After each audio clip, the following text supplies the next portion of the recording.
Hello everyone, आजको यस भिडियोमा fundamental of thermodynamics in the heat ट्रान्सफरको पहिलो chapter introduction of engineering thermodynamics पढाउन गइरहेको छु। यस च्याप्टरबाट हरेक सेमेस्टर इक्जाममा 10 मार्कको क्वेसन सोध्ने गर्दछ। 4 मार्कको थ्योरिटिकल क्वेसन एन्ड 6 मार्कको न्युमेरिकल क्वेसन सोध्ने गर्दछ। यहाँ सिलेबस हेर्नुहोस् त, आइयुको सिलेबस यस प्रकार यहाँ सिलेबस रहेको छ। जुन आइयुले तोकेको सिलेबस चाहिँ यस प्रकार रहेको छ। यही सिलेबस हामीले पढ्नुपर्ने रहेछ फर्स्ट च्याप्टरको लागि, जुन छ हाम्रो इन्ट्रोडक्सन अफ इन्जिनियरिङ थर्मोडाइनामिक्स। र आजको भिडियोलाई स्टार्ट गरौँ। फर्स्टमा हेर्नुहोस् 1.1 मा definition and scope of engineering thermodynamics. Definition हेर्नुहोस्, engineering thermodynamics is the branch of applied science which deals with the energy and its relation with heat and work.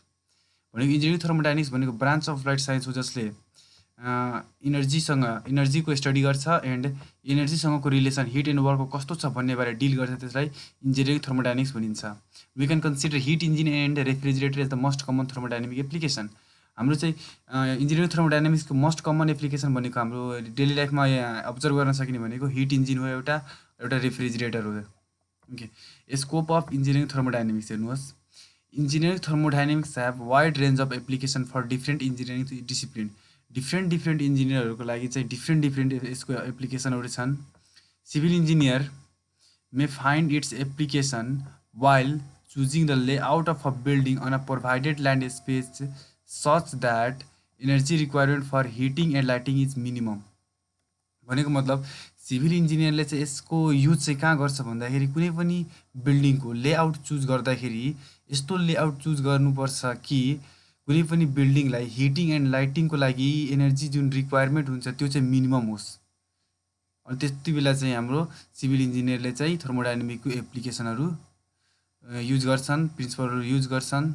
Okay, त्यसै गरी हाम्रो छ electrical, electronics and computer engineer may find its application while selecting the proper cooling system for different electrical or electronics device।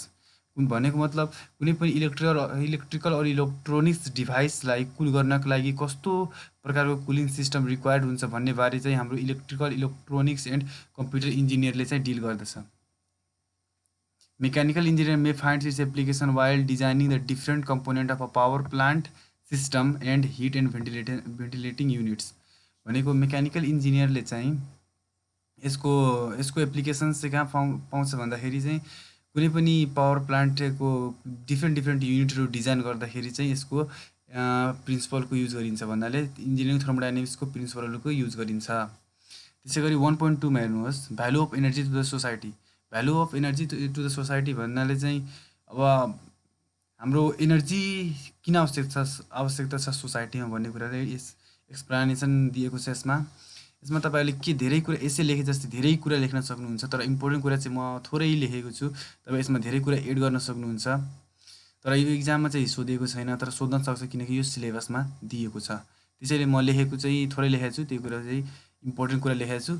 तपाईँ धेरै आफूतिरबाट पनि add गर्न सक्नुहुन्छ। त्यसै गरी हेर्नुहोस्, the energy plays unique and critical role in the world. No activity of any can take without the movement of energy. भनेको unique and critical role हाम्रो वर्ल्डमा प्ले गर्छ यसले। अनि कुनै पनि कार्य चाहिँ हाम्रो इनर्जीको मुभमेन्ट बिना चाहिँ हुन सक्दैन। यो फ्याक्ट कुरा हो, हामीलाई पनि थाहा छ होइन। त्यसै गरी लेखेको छु, the use of energy has an key in the development of human society. कुनै पनि ह्युमन सोसाइटीको डेभलपमेन्टको लागि इनर्जी चाहिँ आवश्यकता पर्दछ र यो एउटा चाबी जस्तै हो। The energy is use in transportation, irrigation, industrialization and for the modern life. Modern लाइफको लागि, इरिगेसनको लागि, इन्डस्ट्रियलाइजेसनको लागि, ट्रान्सपोर्टेसनको लागि चाहिँ हाम्रो इनर्जी चाहिँ एकदमै रिक्वायर्ड हुन्छ भन्ने कुरा चाहिँ यसमा लेखेको छु। तपाईँले आफूतिरबाट पनि एड गर्न सक्नुहुन्छ। अब त्यसै गरी हेर्नुहोस्, अब 1.3 मा microscopic and microscopic view point. Microscopic view point भनेको चाहिँ microscopic view point is defined as analysis of the system in which our attention is focused on each and every molecules to know the behavior of the system। भनेको मतलब कुनै पनि system छ, कुनै पनि सिस्टममा मानौ कुनै पनि सिस्टम छ, कुनै पनि सिस्टमको बिहेभियर एन्ड प्रोपर्टी पत्ता लगाउनको लागि, कुनै पनि सिस्टमको बिहेभियर एन्ड प्रोपर्टी पत्ता लगाउनको लागि चाहिँ इच एन्ड एभ्री मोलिकुल्स, यहाँ मानौँ हामी यहाँ एउटा सिस्टम मानौँ है, सिस्टम छ, यसभित्र चाहिँ हाम्रो धेरै मोलिकुलहरू छ होइन। धेरै मोलिकुलहरू छ। अनि यो सिस्टम यो एउटा एज अ होल एउटा सिस्टम हो होइन। यो एउटा सिस्टम छ नि, यो सिस्टमको हाम्रो प्रोपर्टी बिहेभियर पत्ता लगाउनको लागि यो भित्र भएको इच एन्ड एभ्री मोलिकुल्सको जुन बिहेभियरलाई स्टडी गर्ने अनि एज अ होल चाहिँ अनि स्टडी गरेर अनि त्यसपछि यसको सिस्टमको बिहेभियरलाई कन्क्लुड गरिन्छ भने नि त्यस्तोलाई हामी भन्छौँ माइक्रोस्कोपिक भ्यू पोइन्ट। अब त्यसै गरी हेर्नुहोस् microscopic view point. Microscopic view point is defined as the analysis of the system in which our attention is focused on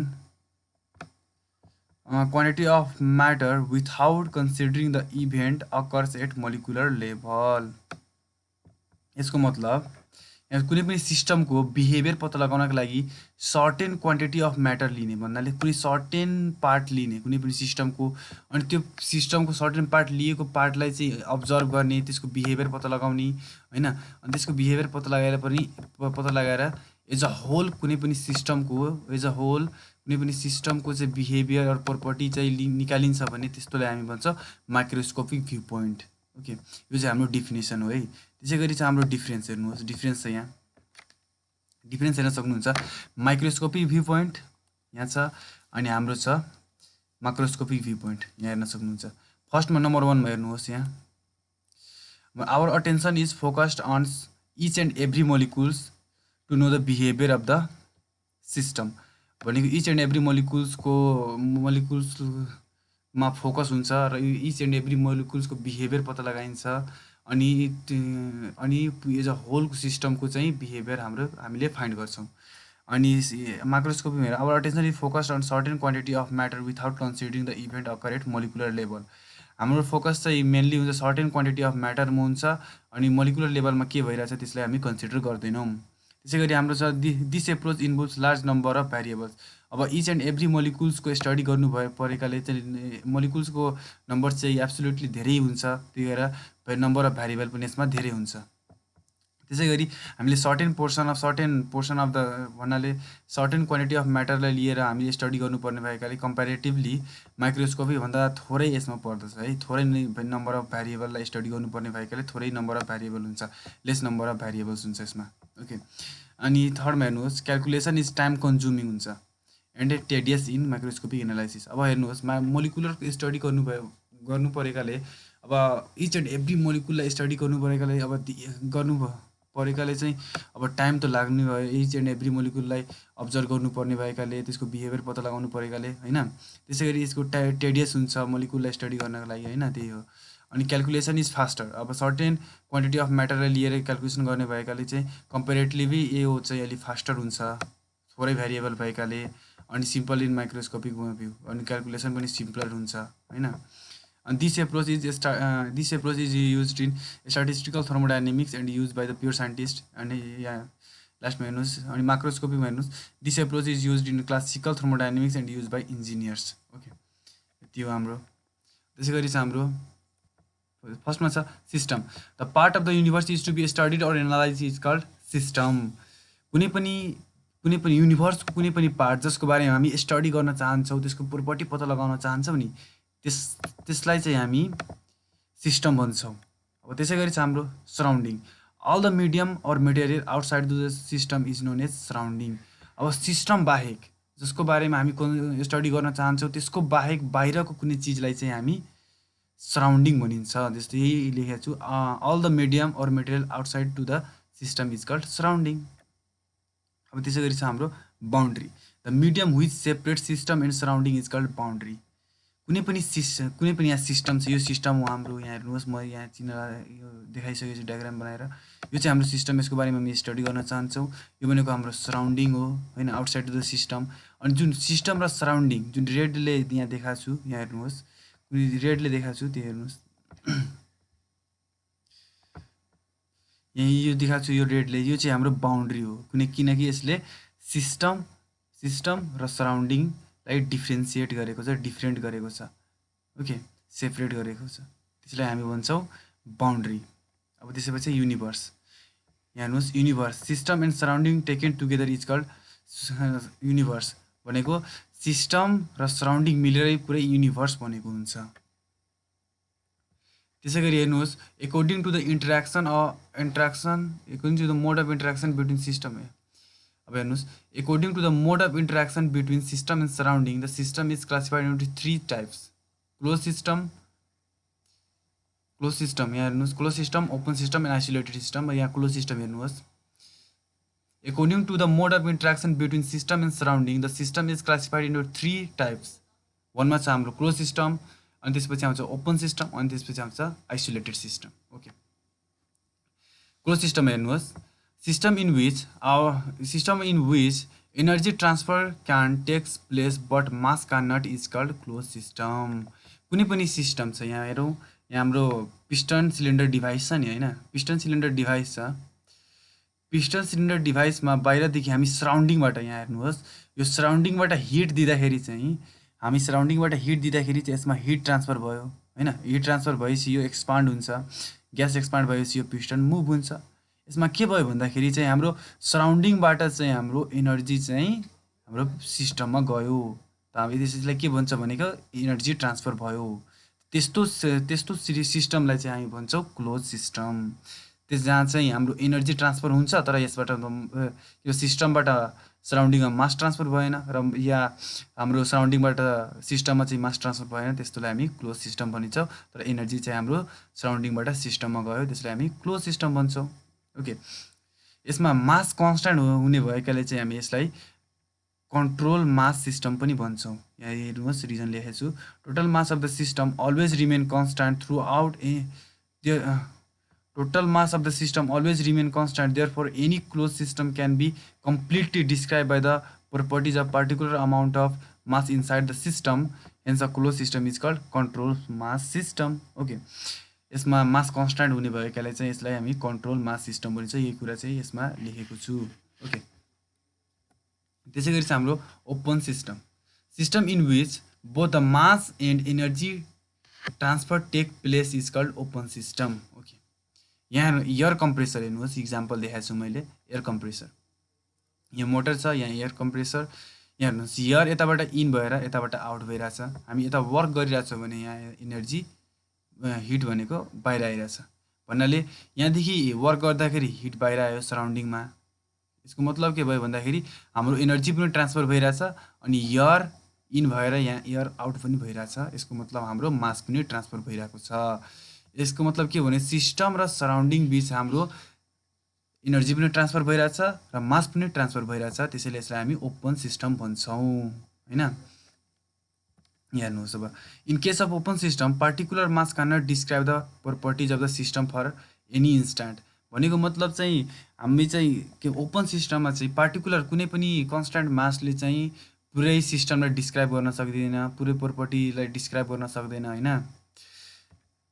अनि for the study of open system we select some specified region and analyse this region with reference to the thermodynamic property also called a control volume system. Okay, यसको मतलब के हो भन्दाखेरि चाहिँ यसको कुनै पनि ओपन सिस्टमको बारेमा स्टडी गर्दाखेरि सर्टेन रिजनलाई लिएर चाहिँ हामी एनालाइज गर्छौँ, स्टडी गर्छौँ होइन। अनि त्यसको थर्मोडाइनामिक प्रपर्टीहरू पत्ता लगाउँछौँ। त्यसैले त्यो कुनै पनि रिजनलाई कन्सिडर गरिएको छ नि त्यो रिजनको भोल्युम चाहिँ कन्स्ट्यान्ट हुन्छ, त्यसैले यसलाई कन्ट्रोल भोल्युम सिस्टम पनि भनिन्छ। त्यसै गरी चाहिँ हाम्रो थर्डमा चाहिँ isolated system in which the neither mass nor energy transfer can take place is called isolated system.